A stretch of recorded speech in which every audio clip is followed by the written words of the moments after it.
uNgongqoshe udalule ukuthi omazisi besikhashana abakhishwa izwe lingaphansi kwe-lockdown abangakaphelelwa isikhathi bazoba semthethweni kuze kube umhlazi ngama-31 kuNcwaba.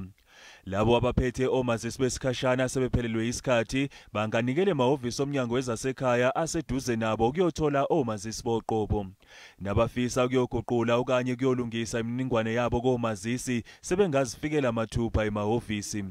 Bonke abazobe beqala ngqa ukuba nomazisi sebevumelekile kuya emahhovisi ukuyoshaya amapasi.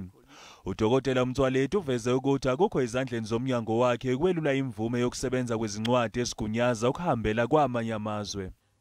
ICAO is an international organization. They govern passports, and every country who is a member of ICAO have to follow those rules. According to those rules, a passport is never extended. You cannot extend a passport. Ababhaliselwa omazisi nezincwadi zokuhambela kwamanye amazwe besebenzisa uhlelo lwamabhange sebevumelekile ukuyolanda izimfanelo zabo. When the lockdown started, some of the banks closed this service and some people have already applied.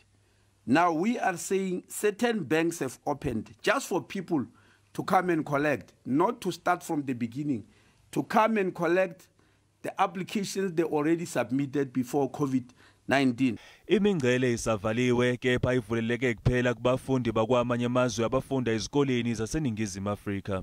Ukufaka izicelo ngohlelo lwe-internet kusavaliwe.